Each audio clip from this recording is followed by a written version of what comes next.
And now, everybody, we'll get to the third game. And we have another game by Angry Ape. And we'll actually flip the board because this time we're playing with the black pieces. And this is a blitz game, 5 minutes plus 3 seconds increment. Of course, blitz games, they don't have that much of a... the quality of blitz games is much lower, obviously. And you cannot really put too much weight on them, obviously, as with shortened time, mistakes just naturally creep in. So you play a modern defense, which is fine. It's a decent opening. D5. Now it's actually more like a green felt, to be honest. Yeah, actually it's a green felt. And white hasn't really put a good setup. He goes C5. Now you do the right thing here, B6. Immediately attack the pawn chain. And here you had a good chance to immediately question the white opening concept. And that's, again, pattern recognition. If you see this kind of pawn structure, you can further question it, you can further undermine it, and here white has a problem. Why does he have a problem? Why does he have a problem? Well, he would like to go a3 to keep his pawn structure intact, but he cannot, because now you take on b4, this pawn is pinned as the bishop hasn't moved and the rook is undefended, and white loses a pawn. So what does that mean if he cannot take? If he cannot play a3, what else can he do? If he goes b5, there are other problems suddenly. You take on c5, open up this diagonal, and it's just game over already. Knight e4, knight takes e4, bishop takes a1, winning the exchange. So I think after a5, white is already in big trouble. If he takes on a5, you can once again take on c5. Not looking good for white. Maybe he can play an ugly move like bishop a3, but that's not what he wants. That's not what he wants to do, right? Now you can still do what you did in the game. Let's say take and now play bishop a6 or play knight a6. I actually quite like knight a6. Put more pressure on c5, and if white takes his bishop, then you have a bishop on a6 stopping white from castling. Looks great for you. So a5.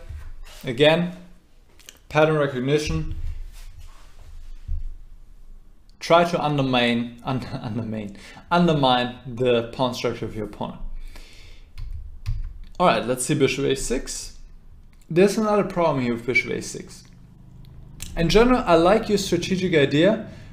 You're saying my pawn on d5 is on a light square. I want to put my pawns on light squares, so let's get rid of the light square bishop. I like that strategic idea, but for one, the knight is a little bit awkwardly placed on a6, but that's not the biggest problem. The biggest problem here is b5. Bishop c8 and now c6. And here, I first thought that no problem, because you can play a6 and loosen up the pawns. Because if you do something else, white moves the bishop, and now you have a real problem. Why? Because your knight will never see the light again. Let's put it like that, right? The knight is just locked in forever, and you're just strategically lost here. So that's why a6, because after a4 you can take on b5 and white cannot take back with the pawn and should be okay. But here white has this move, and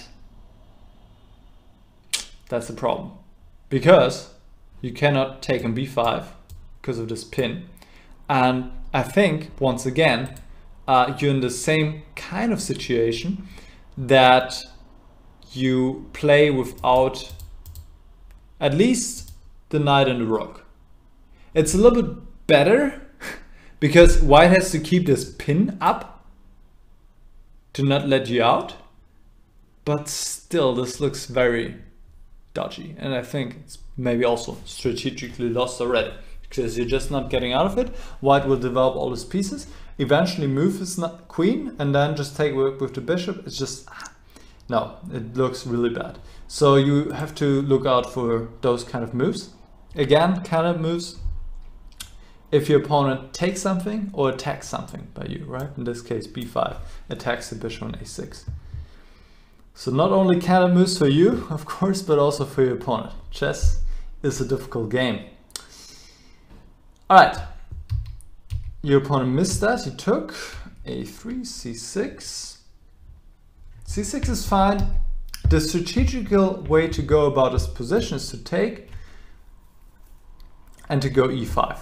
Also, it kind of makes sense because you have a lead in the development, right? The opponent played a lot of pawn moves early on. You are completely developed, have all your minor pieces out and have castle, while your opponent still needs to play 2 moves to get his development complete. So e5 makes sense, and the opponent cannot really take because now after knight d7, your lead in development will tell. And after knight e2, okay, now you can go c6. And in general, that's the idea here, to go e5. Because then you have the option to either play in the center by taking d4, or sometimes also to go e4 and then later expand on the queen side, on the king side. But of course, you have to be careful about the white counterplay.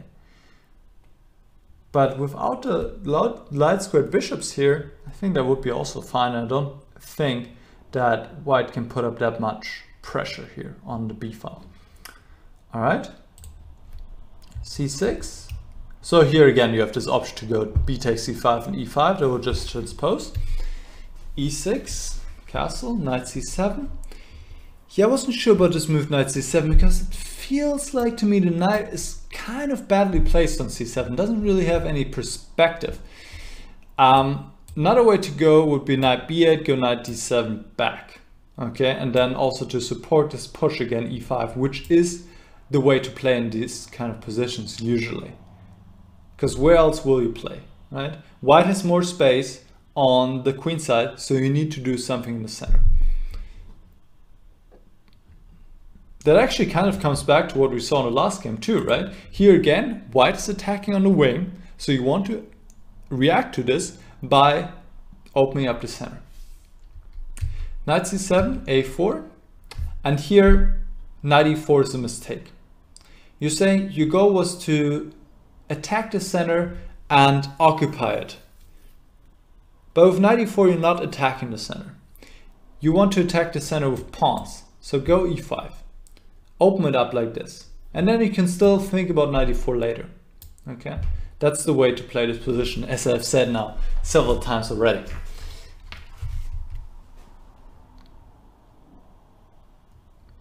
Ah, my bad, you didn't play knight e4 now, you played queen e7, but e5 was also possible, and here again e5 was possible, but now knight e4 is a mistake, because after knight takes e4, d takes e4, your opponent can take on b6.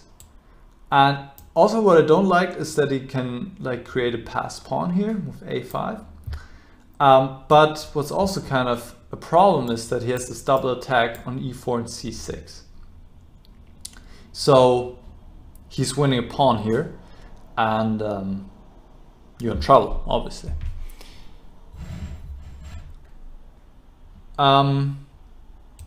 So yeah, this just comes back to tactics and calculation, right? Just always checking those moves that take something and then moves that attack something. It's just always have to check for those, because this is what decides most games, those little tactics.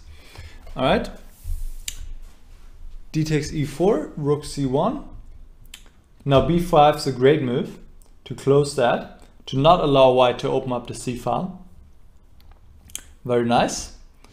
And now you have a very comfortable position, of course, because you have the good bishop and white has the bad bishop, which is just locked in behind his pawn chain. f5, nice. So this is all good. E takes e5, of course. You have repaired your pawn structure, and just beautiful position here.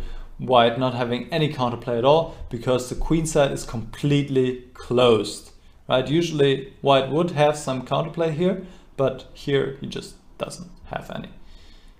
So this is a great position for you. Queen g5. Yeah, I'm not sure if queen g5 makes that much sense. Actually, I'm just noticing it now. I didn't notice it when I first went over a game, but now I'm looking at it, I'm like, it doesn't make sense. Well, it makes sense if you want to play with f4, but you chose a different plan. You play with king f7. I think what would make sense here, okay, first of all, bring the rook to e8. That is definitely good, because white's only way to resist at some point is to go f4, and then you want to have your rook on e8, so you can take on f3 and target this pawn on e3. And now I think queen f7 makes sense. Why this move? Because you're preparing g5 without allowing white to bring the queen to h5. I mean, also actually, what about queen h4? It also looks pretty good. Actually, I like queen h4 even better. Yeah, and then you go g5, then you go king h8 maybe, prepared, and then eventually you go f4, you go f3, and you just crush your opponent if you can. Right? Maybe it will still need some preparation. Maybe you go h5 first, king h7. You have to be careful about it, that it all works out. But you have all the time in the world here, because white doesn't have any counterplay. Okay. So queen g5, queen e2, king f7, and you say you want to make space for your king on h8 to bring your rook to h8 and then play h5, h4 and gain more space on the king side. Okay. That to me doesn't make sense, because you don't need your rook on h8 to play h5, h4. You can do it immediately if you want to, but it's not, I don't think it's the best plan here necessarily. There are two ways to go about this position. One would be to go f4 immediately. White has to take other ways to go f3 and he will be crushed. And then queen takes f4, bishop d2, queen h4, bishop e3, and now h5, stopping queen g4. You definitely want to keep your queens on the board here, because with the queens on the board you have attacking chances. And yeah, this also looks very tempting. You can double on the f file, and then you can maybe go g5, g4, something like that. I really like your attacking prospects here. Maybe even in some situations you can bring the bishop to c7. Let's just make some moves here. So to make this a little bit more visible, you know, something like this. G5, G4, and game over. Something like this, okay? Of course, white may not just watch the whole time, but again, the only thing he can do is to play f3. And that always has drawbacks. For example, here the pawn d4 is just hanging. So you have to be just aware about this one way to change the pawn structure, the nature of the position, f3. But if you put up enough prophylactic measures against it, I think you're just doing great. You're just, I mean, in a very good spot. So that's the one plan. The other plan, like I said earlier, would be to play something like this. Rook a8, bishop d2, and maybe now queen h6, queen h4, not quite sure, but then to go g5 and f4 later. Okay? Those are the two ways to play this position. King f7 doesn't hurt, but it also doesn't make much sense right now. Okay, and here we see your opponent goes for f4 immediately, and now immediately your king feels not perfectly placed, because there's always maybe some with g4 in the position. Rook fe8. Rook fe8, while it's fine, it doesn't change anything. It's still a little bit strange to me. Just from my point of view, this rook would be much more natural, right? Because your rook on a8 is not doing anything, whereas your rook on f8 could be doing something. If you bring the king back, at least it's protecting it. The f5 pawn, it just feels much more natural to bring this rook in. But okay, in this situation it doesn't matter, but I just want to point it out. Rook fe8, rook f1, rook e6. But why rook e6? Why not go as active as possible? Rook e4. If you can go active, right? Your rook is perfectly placed here on e4, so put it there straight away. There's no reason not to, so go for it. Rook e6.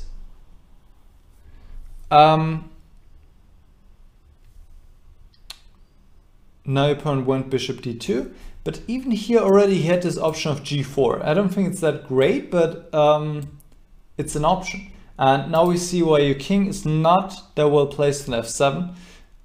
It's more like giving white more options here, okay?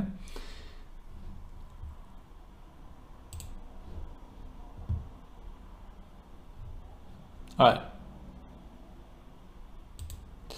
So, bishop d2, queen d8. Okay, this is too passive. Dropping the queen all the way back to d8. Now we also see your rook is kind of hindered by the queen, and here white could launch a strong counter attack suddenly, right, with g4. Before that, he didn't have any counterplay really. He was just watching, but now with your last moves, you give him this option to come back into a game with g4. Of course, we have to remind ourselves this is a blitz game, and I'm not sure you were not probably having that much time here left, but still, this is my job here to point out every single mistake, right? So look out for those options. I think you were afraid of e4, but there's nothing to be afraid of. You can, for example, go h5 to stop g4, and e4 just doesn't work. You can take on d4 and play the queen back, and this pawn is pinned. You'll just take the next move. Just doesn't work for white, and this also doesn't work. So sometimes, and this is of course general advice, sometimes your opponent has those pseudo threats. They're not real threats. They look like they're threats, but the threat is actually stronger than the execution. So you always have to check, is this a real threat or not? And in this case, e4 is not really a threat. All right, queen d8, queen f2, queen d7. Again, g4 was strong here, but your opponent missed it once again. Now you have finally moved out of the f file. I mean, in general, if you are in such a situation where one of your pieces is pinned, in this case the pawn on f5, you always have to check for those kind of moves, g4, e4, making use of the pin. King g8. Even here still g4 would be good, but okay. Queen g5, rook e4, e8, rook f3. Now you play queen e7, exchange queens. I think that's fine. You said you didn't really have an idea what to do else. Yeah, you could also just play slowly. Bishop f6, queen c7, and maybe get your bishop over here. Not sure. And just play around a little bit. I feel like you can always maybe exchange queens later. Maybe also, that's an interesting plan, but you have to execute carefully, is to bring your king all the way over here. I like that plan, because here your king is safe on b7, and then you can start advancing your pawns and opening up the position against the white king on g1. I would also like that. So it's just a position where your opponent can just only watch what you're gonna do, and you can try to improve your position slowly. All right, but also the endgame I think is offering chances. Takes, king h2, tuck, tuck. Here you took with the rook. I think d takes e4 was also a very good option. I would argue probably a better option. Why? Because it gives you this route for the king, right? So you can go king e6, king d5, and your opponent has to go rook c1. If the king comes to c4, I think it's gonna be very tough, because king is just too active. The king in the endgame, that's what my coach would like to tell me, is like a rook, the worth of a rook, in terms of it can do a lot. Right? In the middle game, you have to keep your king like locked away so it doesn't get mated. In the end game, there's still mating ideas sometimes, but the king has to become much more active. It has to participate much more in the game. And the more active your king is, the better is your position in general. So here, that the rook has to always defend c4 pretty much, I think you have a very good chance to win. Could probably try to open up somehow with f4 at some point. All right, let's see the game. Rook takes, rook f4. I'm guessing you were low on time because here you can just win on the spot. Takes, takes, take the pawn and move the bishop back, d4, king d5. Also notice that all the, or most of the white pawns are in dark squares. So that means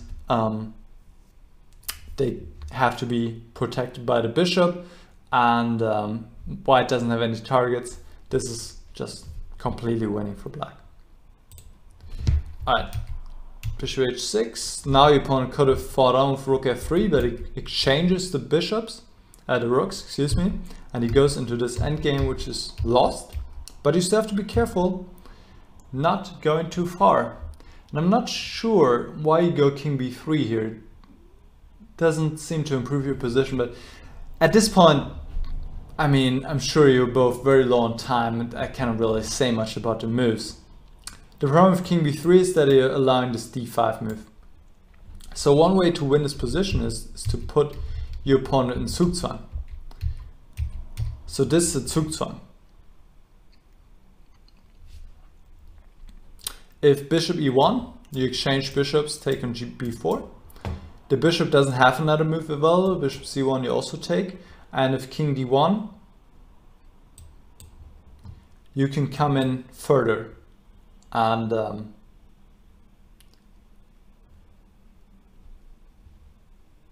you will also win eventually. You can put the bishop on g3. There will be probably another Zugzwang. King c1, just king e2. And d5 is not enough counterplay here. You can just stop bishop g3. All right. So always be aware of your opponent's options.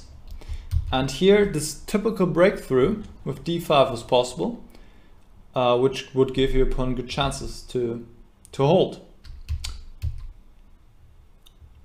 And here, in fact, it's even stronger. Here it's winning for white.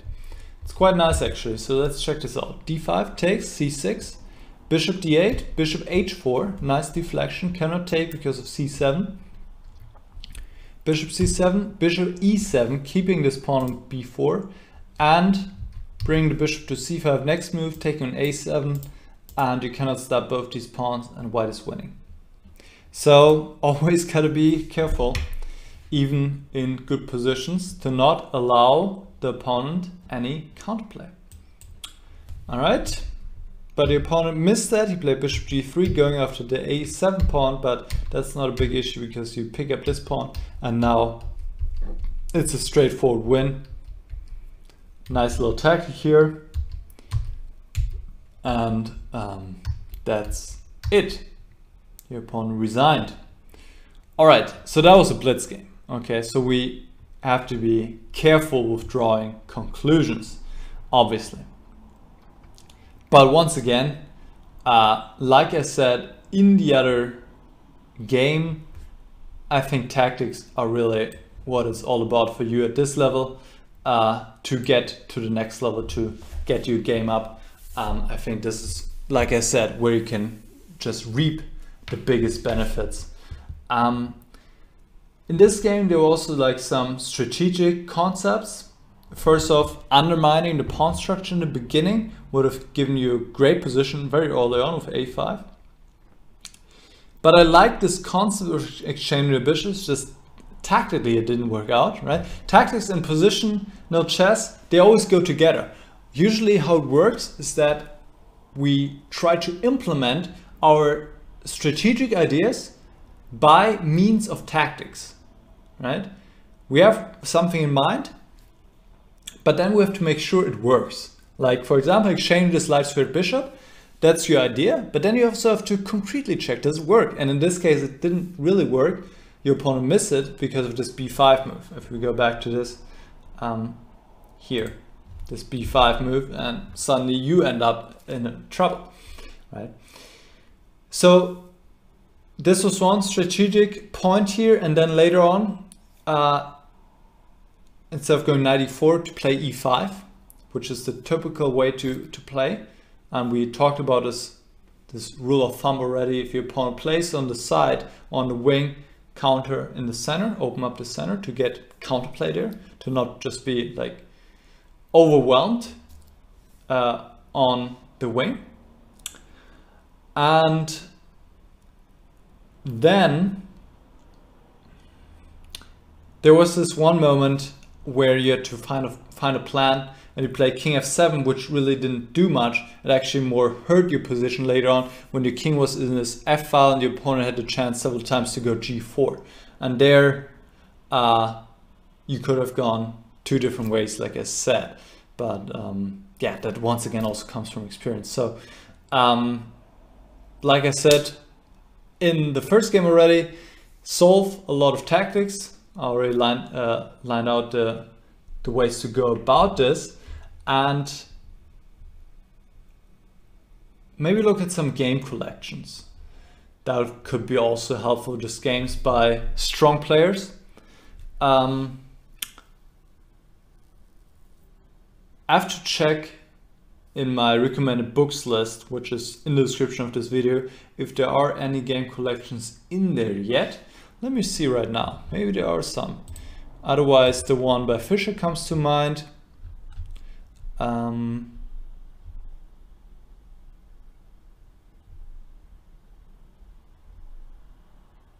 Or of course, yeah, My 60 Memorable Games by Fischer, The Life and Games of Mikhail Tal,